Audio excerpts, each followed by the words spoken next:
Welcome students. Let's start lecture number 4.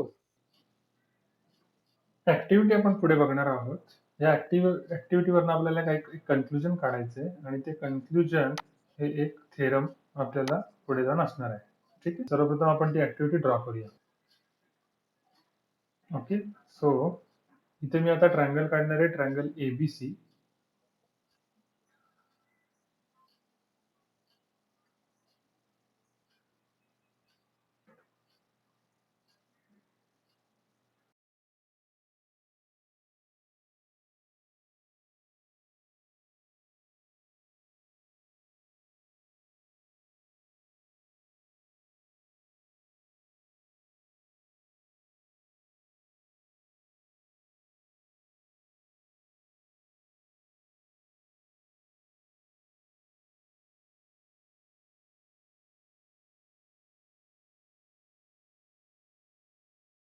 So इथे आपण ABC असा एक ट्रायंगल काढलेला आहे.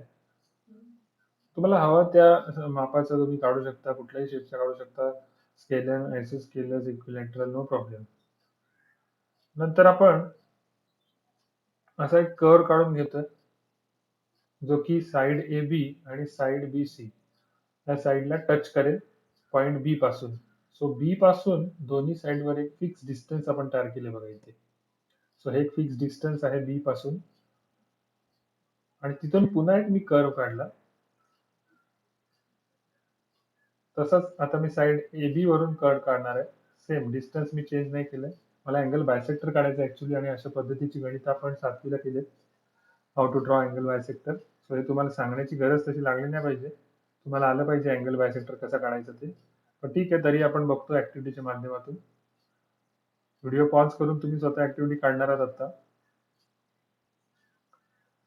ओके, सो अशा पद्धतीने मला अँगल बायसेक्टर मिळाला अँगल बी चा आणि जो इंटरसेक्ट करतोय side A C at point D ला. इथे लक्षात. ओके, सो नेक्स्ट टास्क माझा हा असणार आहे की मला आता काही साइड्सची मेजरमेंट घ्यायचे पट्टीच्या माध्यमातून इन सेंटीमीटर.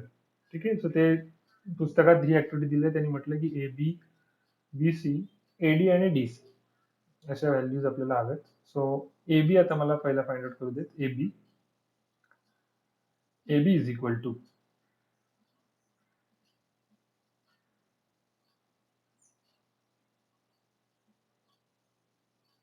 बघा इथे मला ए बी हा एक्झॅक्ट 8 सेंटीमीटर दिसतोय.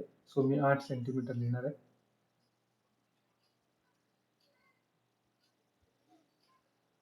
त्यानंतर मी बीसी फाइंड आउट करतोय. बीसी मला 12 सेंटीमीटर मिळतोय.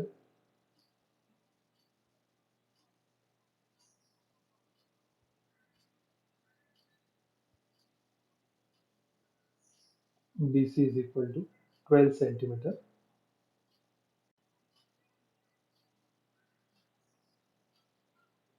आता मी एडी फाइंड आउट करणार आहे.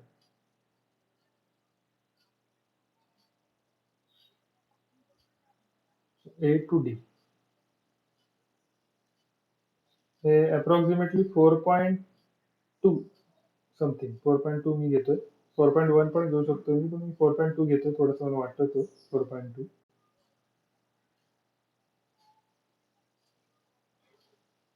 आता डीसी डीसी मला 5.8 एवढा मिळतोय. तुम्ही पण चेक करायचे. D to C 5.8.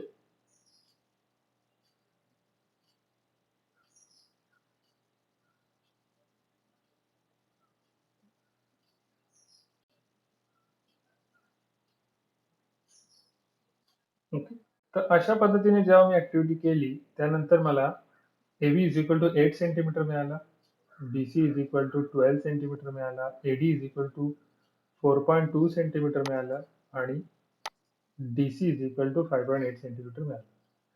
आता पुढे आपल्याला जर ह्या ज्या आपल्याला डाटा मिळालेला आहे त्याचा रेशो घ्यायचा आहे. जसं की एबी आणि बीसी, हा एबी बीसी याचा रेशो घ्यायचा आहे आपल्याला आणि एडी आणि डीसी यांचा रेशो घेऊन बघायचा आहे काय मिळतंय ते. सो का आता ए बी आणि बीसीच का, एडी आणि डीसीच का, ते आपण पुढे थेरम मध्ये शिकणार आहोत. सो सध्या त्यांनी सांगितलेल्या स्टेप्स आपण फॉलो करणार आहोत. सो ए बी आपण बीसी आपण घेतल्यानंतर 8/12 is 2/3 AD upon DC is equal to 4.2 upon 5.8, जे की आपल्याला ह्याचे निम्मे आपण केले, याला डिवाइड केले 2 ने दोघांना, तर आपल्याला इथे 2.1 अपॉन 2.9 आणि हे अप्रॉक्सिमेटली किंवा क्लोज टू 2/3 मिळते बघा इथे 2/3. आता हा एरर आलेला आहे. This is what instrumental error किंवा ह्युमन एरर, अशा टाईपचे एरर तुमच्या ऍक्टिव्हिटीमध्ये येऊ शकतो, पण आपल्याला थोडंसं अप्रॉक्सिमेशन करायला हवं. 2.9 म्हणजेच 3 हे आपल्याला माहिती पाहिजे. बऱ्याच जणांना 2.9 आणि 3 मधला फरक माहिती नसतो. तर 2.9 आणि 3 यांच्यामधला फरक हा 0.1 आहे, जो की very negligible as compared to 12, 8, कारण हे नंबर मोठे आहेत त्यांच्या तुलनेत आणि म्हणून आपण तो निग्लेक्ट करू शकतो आणि इथे 3 म्हणू शकतो. आलं लक्षात? सो 2/3 आणि इकडे पण 2/3 ही एक व्हेरी इंटरेस्टिंग थिंग आपल्याला समोर बघायला मिळाली, ज्याचा अर्थ असा होतो की AB upon BC is equal to AD upon DC. आलं लक्षात? सो ह्याच्यावरनं कन्क्लुजन काय मिळतं? From given activity, it is observed that the bisector of an angle of a triangle divides the side opposite to the angle in the ratio of the remaining sides, that is AB upon BC is equal to AD upon DC. Okay, so ही एक आपल्याला खूप वेगळी interesting activity आपण केली आणि त्याच्यातनं हा एक सुंदर रिझल्ट आपल्याला समोर आला की दोन्ही हे रेशोज आपल्याला इक्वल मिळतात. आता रेशो कसे इक्वल आले, हे ऍक्च्युली कसे समोर बघायचे, ह्यासाठी आपल्याला त्याचं वेगळं थेरम बनवलंय आणि त्या थेरमचं नाव आहे property of an angle bisector of a triangle, जे आपण नेक्स्ट मॉड्यूल मध्ये बघणार आहोत. चला, तर मग property of an angle bisector of a triangle हे जे थेरम आहे ते आपण आता डिस्कस करूया. Theorem: the bisector of an angle of a triangle divides the side opposite to the angle bisector in the ratio of remaining side. बघा, आता हे जे थेरम आहे याच्यामध्ये इफ देन स्टेटमेंट तुम्हाला दिसत नाहीये. ओके, तर इफ देन स्टेटमेंट नाही. मी मगाशी तुम्हाला सांगितलं की इफ आणि देन स्टेटमेंट असेल तर आपण गिवन आणि टू प्रूफ कसं लिहायचं, पण हे एक असं थेरम आहे ज्याच्यामध्ये अशी स्टेटमेंट नाहीये. त्यामुळे तुम्हाला ऍक्टिव्हिटी दिली होती आधी, तर त्या ऍक्टिव्हिटी मधून तुम्हाला थोडासा अंदाज आला असेल, तरी पण आपण गिवन आणि टू प्रूफ कसे काढायचे ते पाहूया. गिवन काय म्हणतात बघा, हा जो दिलेली डायग्राम आहे त्याच्यामध्ये ट्रायंगल, आता हा एबीसी हा एवढासा ट्रायंगल आहे, हे उरलेली कन्स्ट्रक्शन करणार आहोत आपण. सो एबीसी हा जो छोटासा ट्रायंगल दिसतोय त्याच्यामध्ये हा जो सी आहे, इथून बायसेक्टर काढला आपण रे सीई, जो बायसेक्ट करतो किंवा इंटरसेक्ट करतोय, सॉरी इंटरसेक्ट करतोय बीए ही जी लाईन आहे तिला ऍट पॉइंट ई ला. ठीक आहे, सो हा ऑलरेडी गिवन म्हटलंय की हा जो अँगल सी आहे हा बायसेक्ट झालेला आहे, त्यामुळे अँगल ए सीई आणि angle B CE is congruent.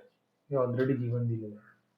ठीक आहे, टू प्रूव्ह आपल्याला काय करायचंय, तर एई अपॉन ईबी, बघा आता इथे नीट, एई अपॉन ईबी हा जो बेस आहे तो is equal to C A upon C B, हे आपल्याला फाइंड आउट करायचं आहे. आपण मगाशी एक ऍक्टिव्हिटी बघितली त्याच्यामध्ये पण असा ट्रायंगल काढलेला, त्या केसमध्ये आपण अँगल बी पासून अँगल बायसेक्टर टाकलेला आणि त्यानंतर आपण अशाच स्वरूपाचा रेशो पाहिलेला. तुम्ही ती ऍक्टिव्हिटी पुन्हा जाऊन पाहू शकता आणि तिथे कुठल्या टाईपचा रेशो आपल्याला मिळाला ते आपण बघू शकतो, पाहू शकता, हरकत नाही. पण आपण आता इथे सध्या थेरम पाहतोय आणि थेरम मध्ये आपण टू प्रूव्ह जवळ आलोय आणि टू प्रूव्ह मध्ये आपल्याला ह्या जो रेशो आहे हा रेशो काय सांगतोय, तर ह्या ज्या अँगल बायसेक्टर मुळे ही जी समोरची साईड डिवाइड झाले तिचा जो रेशो आहे तो ह्या उरलेल्या ज्या दोन साईड्स आहेत त्यांच्या रेशोशी प्रपोर्शनेट असणार आहे, हे आपल्याला प्रूव्ह करायचंय, जे की सरळ सरळ अर्थ निघतो या वाक्याचा.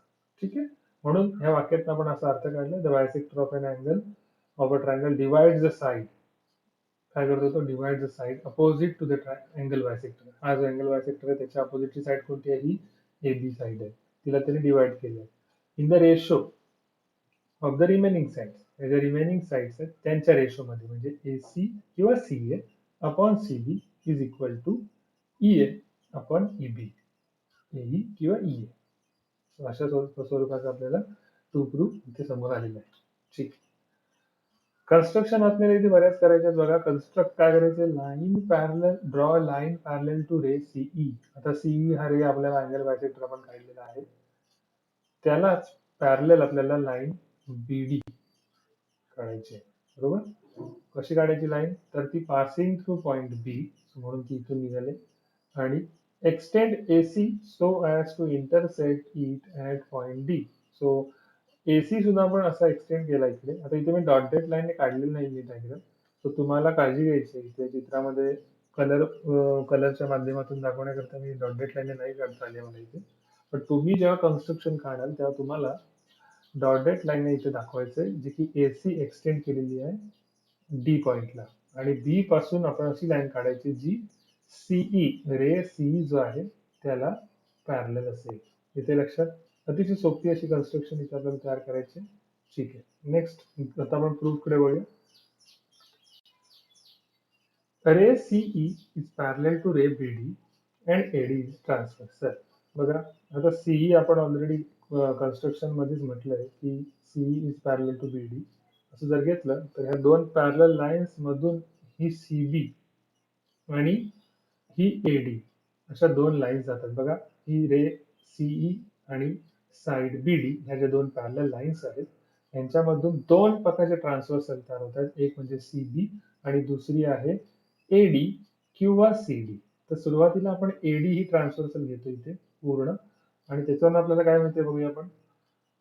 Angle ACE is equal to angle CDB. कोणता बघा इथे angle ACE is equal to angle CDB.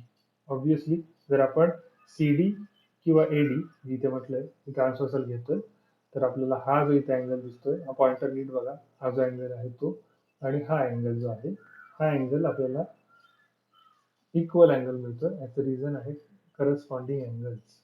आलं लक्षात? करस्पॉन्डिंग अँगल्स हाच corresponding angle, alternate angle, okay, ह्या सगळ्या प्रकारचे अँगल सुद्धा आपण 8वी आणि 9वी शिकलेलो आहोत. तुमचा बेस जो आहे 8वी 9वीचा जॉमेट्रीचा तो इथे प्रॉपर असणं गरजेचं आहे. अदरवाईज तुम्हाला ही सारी थेरम्स समजणं, त्यानंतर ती लक्षात ठेवणं आणि मग परीक्षेमध्ये लिहिणं ही फार कठीण प्रक्रिया होऊन राहील. सो फर्स्ट स्टेप आपली आपल्या समोर आले. एक फर्स्ट इक्वेशन आपण त्याला म्हटलंय की angle AC is congruent angle CDB according to the parallel line and transversal. बरोबर. Next, now taking BC as a transversal. बघा, म्हणजे मगाशी आपण AD घेतली तशी आता BC ट्रान्सव्हर्सल घेऊया. दोन लाईन पॅरलल आहेत तर त्याच राहणार आहेत, त्यांच्यामध्ये कोणताही बदल होत नाहीये कारण ह्या दोनच लाईन आहेत त्या पॅरलल आहेत एकमेकांना. Therefore, angle ECB is equal to angle CBD. आता पुन्हा शोधूया अँगल ECB. बघा, मी पॉइंटर ठेवलाय त्या अँगल जवळ. हा बघा, हा पॉइंटर तिथे शांत आहे. हा जो एक अँगल दिसतोय तो आणि दुसरा अँगल कोणता आहे CBD. बरोबर. सो हा एक अँगल आहे. इथे पुन्हा मी पॉइंटर शांत करून ठेवलाय बघा. सो अँगल CBD आणि अँगल ECB हे कॉन्ग्रुएंट झालेत. आता इथे सरळ सरळ तिथे झेड शेप तयार झालेला आहे ज्याला आपण अल्टरनेट अँगल म्हणतो. सो अल्टरनेट अँगल ही त्याला रिझन दिलेला आहे आणि ह्याला आपण सेकंड नंबर म्हटलं या स्टेपला. ठीक आहे, ह्या इक्वेशनला आपण सेकंड नंबरचं इक्वेशन मानतोय. But angle AC is congruent to angle ECB. आता हे गिवन दिले आहे काय बरं, ACE हे जे आहे इज कॉन्ग्रुएंट टू ECB. अर्थात हा जो C अँगल आहे याचा अँगल बायसेक्टर बनवला गेला आहे रे CE पासून आणि त्यामुळे हा जो एंटायर C अँगल आहे तो ह्या दोन अँगल मध्ये डिवाइड झाला आणि म्हणून हे गिवन आहे असं मानतोय आपण. ओके, सो हा अँगल बायसेक्टर असल्यामुळे आपण लिहिता आली ही स्टेप जिला आपण थर्ड स्टेप म्हणतोय, इक्वेशन 3 म्हणतो. Therefore, angle CBD is congruent to angle CDB. The angle CBD is congruent to angle CDB. असं आपण म्हणतो. हे फ्रॉम याची कमेंट्स काय तर फ्रॉम 1, 2 आणि 3. आता कसे आले बघा, इक्वेशन 1 मध्ये CDB आहे, ACE आहे. पुन्हा इथे CBD आहे, ECB आहे. पण ACE जो आहे म्हणजे हा वाला तोच कोण आहे, ECB आहे. म्हणजे हा आणि हा या दोन्हीही म्हणजे इक्वेशन 1 आणि इक्वेशन 2 या दोन्हीही इक्वेशनची LHS इक्वल आहेत. आता जर असं असेल तर RHS सुद्धा इक्वल असतात, हे तुम्हाला माहिती आहे. म्हणून आपण फायनली म्हणतोय की CDB आणि CBD जे इथे दिले आपण CBD आणि CDB हे सुद्धा इक्वल झाले. पण इथे ते काय समोर आले तयार झालं बघा, CDB म्हणजे हा अँगल, इथे मी पॉइंटर पुन्हा शांत केलाय बघा, हा अँगल आणि दुसरा कोणता आहे CBD म्हणजे हा अँगल. ठीक आहे, सो हे दोन अँगल, हा एक आणि हा इथला एक, हे दोन अँगल पुन्हा कॉन्ग्रुएंट झालेले दिसतात आपल्याला, जो का आपल्याकडे डाटा आला त्याच्यावर. आता हे असं तयार झालं, याच्यावर आपण कन्क्लुजन काढू शकतो की ट्रायंगल सी डी बी, हा जो ट्रायंगल आहे ट्रायंगल सी डी बी, जो की कन्स्ट्रक्शन मुळे तयार झालाय, हे लक्षात घ्या तुम्ही, तो आयसोस्केलेस ट्रायंगल तयार झालाय बिकॉज हे दोन जे अँगल आहेत ते कॉन्ग्रुएंट आले, तिसरा अँगल कॉन्ग्रुएंट नाही. ही आयसोस्केलेस ट्रायंगलची प्रॉपर्टी आहे, तुम्हाला माहिती असेल. Okay, so in triangle C B D, जो की आता आपण म्हटलं तीच, in triangle C B D, ह्याच्यामध्ये side C B is parallel to side C D. आता जर हे दोन अँगल कॉन्ग्रुएंट असतील तर ह्याच्या अपोजिट साइड, म्हणजे हा जो अँगल आहे, हा पॉइंटर शांत केलेला अँगल जो आहे, त्या अँगलच्या अपोजिट साइड कोणती आहे, सी डी. त्यानंतर हा जो अँगल आहे, पॉइंटर शांत असलेला अँगल, हा समोर तुम्हाला दिसतोय स्क्रीनच्या डायग्राम मध्ये बघा तुम्ही, हा जो पॉइंटरच्या अपोजिट साइड आहे, जी की सी बी आहे ती, ते ह्या दोन्हीही साइड ज्या आहेत या कॉन्ग्रुएंट आहेत. आलं लक्षात, sides opposite to the congruent angles. therefore CB is equal to CD, म्हणून आपण CB is equal to CD असं म्हटलं. Now in triangle ABD, segment EC is parallel to segment BD. आता कन्स्ट्रक्शन इथे रिझन दिलं आपण ABD, बघा इथे ABD, याच्यामध्ये EC is parallel to BD, हे कन्स्ट्रक्शन मुळे आपण घेतोय. आणि पुन्हा ह्या केसमध्ये बेसिक प्रोपोर्शनॅलिटी थेरम आपण अप्लाय करणार आहोत. AE अपॉन AB, बघा AE अपॉन EB, हा हीच एक बेस, हा एक साइड घेतो आपण आणि दुसरी ही साइड घेतो, बघा ही साइड. ठीक आहे, बेसिक प्रोपोर्शनॅलिटी थेरम मध्ये आपण दोन साइड्स घेतो आणि त्याला एक लाईनने जर हे केलं, कट केली एका लाईन मध्ये दोन साइड्स एका विशिष्ट पॉइंट्स मध्ये, तर ती लाईन ह्याला पॅरलल जर असेल, ह्या दोन लाईन्स, आता ही एक लाईन झाली आणि हा बेस झाला त्या ह्याचा ट्रायंगलचा, तर ह्या दोन्हीही लाईन जर पॅरलल असतील तर ह्यांना आपण AE upon EB is equal to CA upon CD अशा स्वरूपात लिहू शकतो, जे की basic proportionality theorem, BPT theorem आपण एक दोन थेरमच्या आधी पाहिले. ओके, सो ती आपण स्टेटमेंट इथे घेऊ शकतो. ह्या समोर आलेल्या कन्स्ट्रक्शन नुसार आपण पुढे पुढे चाललोय. नेक्स्ट स्टेपला आपण म्हणतो AE upon EB is equal to CA upon CD. आता CD आणि CB इथे आपण प्रूव्ह केले, CD आणि CD हे सेम आहे, तसं आपण प्रूव्ह केले बघा. त्यामुळे आपण मी इथे CD जो आहे हा याला रिप्लेस करतो CB ने, आणि याला कन्स्ट्रक्शन CD जी नावं आहेत कमेंटची ती मी इथे दिली. ओके, सो फायनली आपण हे थेरम प्रूव्ह करू शकलोय, आणि म्हणून आपण म्हणतो की हेन्स प्रूव्ड, जसं की आपल्याला फायनल रिझल्ट जो मिळाला आहे AE upon EB is equal to CA upon CD, जो आपल्याला इथे प्रूव्ह करायचा होता तो. आलं लक्षात. सो पुन्हा एकदा तुम्ही जर चेक केलं तर तुम्हाला समजून येईल की AE इथे तुम्हाला दिसतोय AE upon EB is equal to काय मिळते आपल्याला, CA अपॉन CB.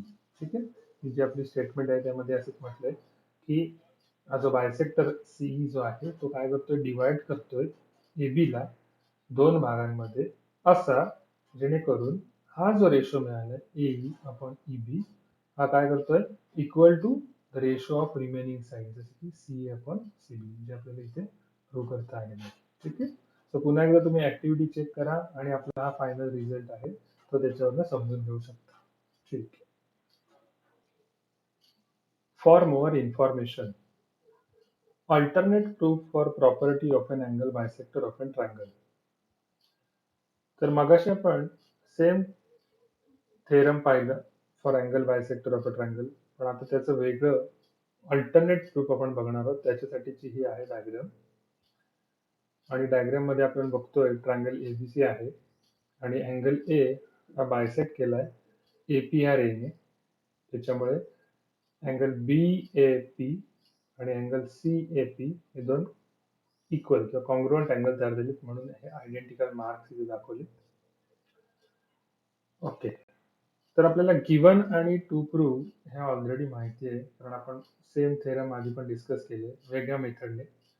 तर आपण तेच गिवन आणि टू प्रूव्ह पुन्हा घेतोय, जसं की in triangle ABC ray AD is bisect, bisect angle आहे, सो AD बायसेक्ट करतो.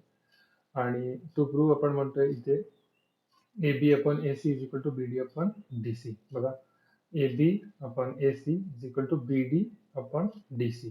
जसं की AB जर ही साइड आपण पकडले तर बीडी आपल्याला पहिला घ्यायला हवा दोन्ही साईडला, एबी इकडे आणि बीडी. सो हे या साईडचे आहेत आणि त्याप्रमाणे हे त्या साईडचे आहेत. ठीक आहे. सो ही एवढी काळजी घ्यायची, टू लिहिताना तुम्हाला नेहमी काळजी घ्यायला लागणार आहे. ठीक आहे. सो आपण प्रूफ बघूया याचं. प्रूफकडे जाण्यापूर्वी कन्स्ट्रक्शन याच्यामध्ये बऱ्याच साऱ्या दिसतात, एक एक करून बघूया आपण. Draw segment DM perpendicular to segment AB. DM आणि एबी. सो परपेंडिक्युलर समोर दिसतं, पाहतो आपण. Such that A is A dash M dash B. आता A dash M dash B म्हणजे तुम्हाला माहिती आहे कोलिनियर पॉइंट्स आहेत. ए एम बी हे ए बी ह्या त्रिकोणाच्या साईडवरती कोलिनियर पॉइंट्स आहेत, एकाच रेषेमध्ये आहेत, म्हणून त्याला कोलिनियर पॉइंट्स म्हणतो आपण. त्याचप्रमाणे सेगमेंट डीएन आणि सेगमेंट एसी, जसं की डीएन आणि एसी हे एकमेकांना परपेंडिक्युलर काढले आणि ए एन सी असे कोलिनियर पॉइंट आपल्याला साइड ए सी वरती पाहायला मिळतात. ठीक आहे. तर ही होती कन्स्ट्रक्शन. आता ऍक्च्युअल प्रूफकडे आपण जाऊया. गिवन आपल्याला माहिती आहे in triangle ABC point D is on angle bisector of ए.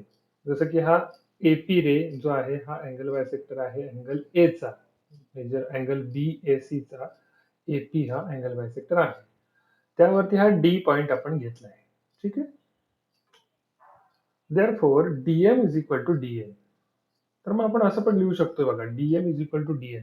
आता डीएम आणि डीएन हे इक्वल कसे काय होऊ शकतात, तर त्यासाठी एक आपण थेरम इयत्ता 9वी मध्ये शिकलोय, 9th स्टँडर्डला. Every point on the bisector of an angle is equidistant from the side of the angle. Okay.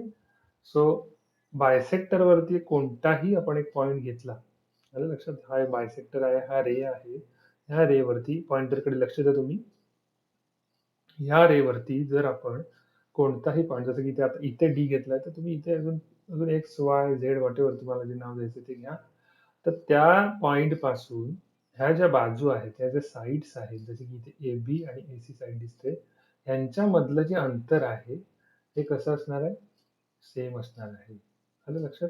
आता हे अजून चांगल्या पद्धतीने समजण्यासाठी पुस्तकात पण जी डायग्राम दिली आहे आणि जी गेल्या वर्षी आपण थेरम डिराइव्ह प्रूव्ह केलं होतं, ती डायग्राम मध्ये आपण अजून डिटेलमध्ये समजून घ्या ग्राफिक्सच्या माध्यमातून. जसं की ह्या डायग्राम मध्ये आपण बघतोय की बी डी हा जो अरे आहे तो बायसेक्टर आहे अँगल ए बी सी चा, जेणेकरून अँगल ए बी डी आणि अँगल सी बी डी असे दोन कॉन्ग्रुअंट अँगल तयार झालेत आणि हे त्याचे आयडेंटिकल मार्क्स दिसतात. ठीक आहे. मग एल पी हे जे काय आहे तिथे पॉइंट, हे बायसेक्टर वरचे पॉइंट आहेत जे साइड ए बी आणि साइड बी सी पासून इक्विडिस्टन्स आहेत. म्हणजेच काय, तर एल एन आणि एल एम इज सेम. तसंच क्यू पी आणि पी आर इज सेम. आलं लक्षात. तर हे आहे थेरम जे आपण 9वी मध्ये शिकलोय. Every point on the bisector of an angle is equidistance from the side of the angle. Okay. ते आपण इथे वापरलंय. सो पुन्हा मी इथे बघा, जसं की हा बायसेक्टर आहे त्याच्यावरती डी घेतला, जसे हे एल पी हे पॉइंट होते तसं आपण इथे डी हा पॉइंट कन्सिडर करतोय आणि डी हा इक्विडिस्टन्स आहे ए बी पासून आणि ए सी पासून, जे की डिस्टन्स त्यांच्यातला काय आहे डीएम आणि डीएन, जे आपण इथे घेतलं. ठीक आहे. चला पुढे जाऊया. नेक्स्ट स्टेपला आपण लिहिणार आहोत area of triangle A B D upon area of triangle A C D. आता ट्रायंगल ए बी डी हा एक ट्रायंगल इथे तयार होतोय आणि ट्रायंगल ए सी डी हा दुसरा ट्रायंगल तयार होतोय. तर ह्या दोन्ही ट्रायंगल मध्ये आपण काय लिहितो बघा, ए बी इंटू डीएम. जसं की इथे मी ए बी हा बेस घेतोय आणि डीएम जसं की परपेंडिक्युलर आहे. जर ह्या ट्रायंगल मी ए डी बी हा घेतला तर त्या डी हा वर्टेक्स आहे opposite to side A B, जो की डी पासून जर मी परपेंडिक्युलर टाकला ए बी वर आणि त्याला पॉइंट एम असं नाव दिलं, तर एम डी हा मला हाईट म्हणून घेता येऊ शकतो आणि तोच मी इथे घेतलाय. आलं लक्षात. त्याचप्रमाणे ह्या ट्रायंगल साठी कोणत्या, ए डी सी साठी डी एन हा हाईट आहे आणि ए सी हा बेस आहे. सो ए सी इंटू डी एन असं आपल्याला मिळालं. आणि ह्याच्यानं आपण काय लिहितोय, ए बी अपॉन ए सी. बघा, ए बी अपॉन ए सी असं लिहितो आपण. का लिहितो असं आपण, कारण डीएम आणि डीएन हे इक्वल आहेत, त्यामुळे हे कॅन्सल होणार आहेत. लक्षात घ्या, हे दोन हाईट्स आहेत आणि त्या दोन्हीही कॉमन हाईट किंवा इक्वल हाईट आहेत, त्या की कॅन्सल होतील आणि फायनली आपण ए बी अपॉन ए सी असं लिहिणार आहोत. ठीक आहे. आता अशा पद्धतीचं थेरम आपण पहिल्या लेक्चरमध्ये शिकलो आहोत. त्याचं नाव काय? Ratio of areas of two triangles is equal to the ratio of product of their bases and corresponding heights. Okay okay, तर नेक्स्ट स्टेपला आपण काय म्हणतोय बघा. Also triangle ABC also triangle ABD and triangle ACD have equal height. आता इथे आपल्याला वेगळी हाईट कन्सिडर करायची. जसं की जर आपण ट्रायंगल एबीसी अखंड ट्रायंगल घेतला, तर ए हा वर्टेक्स पासून जर आपण परपेंडिक्युलर टाकला, आम्ही पुन्हा एकदा करून दाखवतो तुम्हाला इथे. ए या वर्टेक्स पासून जर मी परपेंडिक्युलर टाकला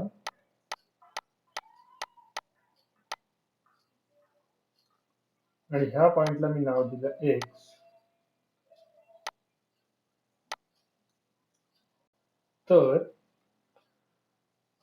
पुन्हा एकदा ट्रायंगल एबीडी हा जो ट्रायंगल आहे त्या ट्रायंगलसाठी बेस मी आता बीडी घेणार आहे आणि हाईट जी आहे ती एक्स राहील. तसंच ट्रायंगल एसीडी साठी बेस काय आहे? डीसी आणि हाईट माझी एक्स मी पुन्हा घेऊ शकतो इथे. ठीक आहे, म्हणून पण इथे काय समोर येते आपल्याला? एक्स ही हाईट जी आहे ती दोन्ही ट्रायंगलसाठी कशी आहे? सेम आहे. त्यामुळे नेक्स्ट स्टेपला जर आपण त्यांचा पुन्हा एकदा रेशो घेतला एरियाजचा, area of triangle ABD upon area of triangle ACD, तर आपल्याला काय मिळतं?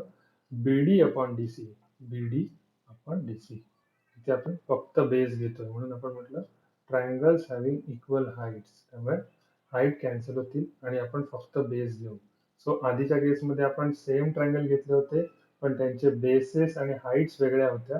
त्यामुळे आपल्याला असं कॉम्बिनेशन मिळालं आणि फायनली हा रिझल्ट मिळाला. आणि आता पुन्हा आपण तेच ट्रायंगल्स घेतोय, पण आपल्याला बेस वेगळा असल्यामुळे आणि हाईट्स वेगळ्या असल्यामुळे हा रिझल्ट मिळाला. ओके, याला आपण 3 नंबर दिलाय आणि ही कमेंट लिहिली त्याच्या पुढे. सो फ्रॉम 2 and 3, आता सेकंड नंबरला आपल्याला एलएचएस सेम आहे आणि थर्ड इक्वेशन आणि सेकंड इक्वेशन मध्ये एलएचएस जे आहेत त्या सेम आहेत, कारण आपण जे रेशो घेतोय एरियाचे ते दोन्हीही ट्रायंगल्स सेमच आहेत दोन्ही केसमध्ये. पण आरएचएस जे आहेत एबी अपॉन एसी आणि बीडी अपॉन डीसी हा वेगळे आहेत आणि त्या इक्वेट केल्यानंतर आपल्याला समोर ह्या स्टेपमध्ये AB upon AC is equal to BD upon DC असा रिझल्ट मिळतो. आणि जो आपला प्रूव्ह करायचं होतं आपल्याला, जे आपल्याला प्रूव्ह करायचं आहे AB upon AC is equal to BD upon DC, ते आपल्याला इथे मिळून जाते बघा. आणि म्हणून फायनली आपण म्हणतो की हेन्स प्रूव्ड. आता आपण फायनल काय प्रूव्ह केलंय पुन्हा एकदा बघूया. एबी अपॉन एसी, बघा AB upon AC is equal to BD upon DC. So जो रिझल्ट आपण मागच्या थेरम मध्ये प्रूव्ह केला होता तोच रिझल्ट ह्या थेरम मध्ये अल्टरनेट मेथडच्या माध्यमातून केलाय. फक्त पद्धत जी आहे ती वेगळी वापरली. याच्यामध्ये आपण सगळ्यात पहिल्या लेक्चरला सुरुवातीला जे शिकलो होतो त्या पद्धतीने आपण सेम थेरम प्रूव्ह करू शकलो. असं एकच थेरम वेगवेगळ्या पद्धतीने आपण प्रूव्ह करू शकतो.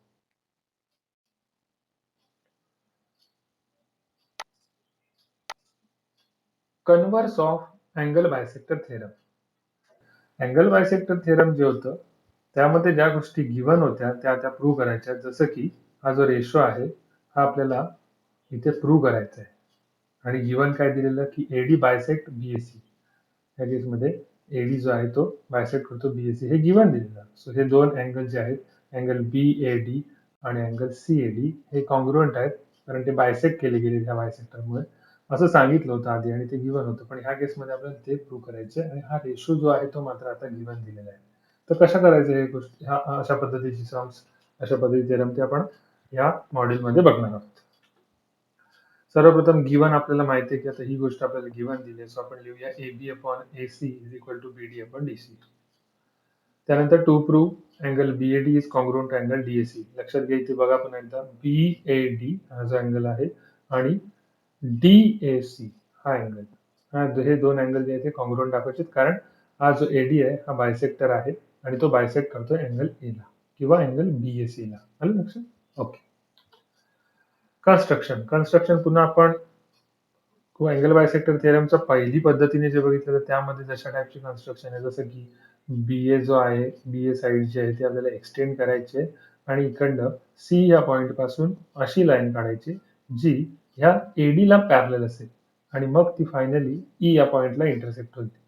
ह्या एक्सटेन्शन आणि इथली ही लाईन वाढवत नेली तर ई ह्या पॉइंटला आपल्याला हा पॉइंट इथे मिळालेला दिसतो.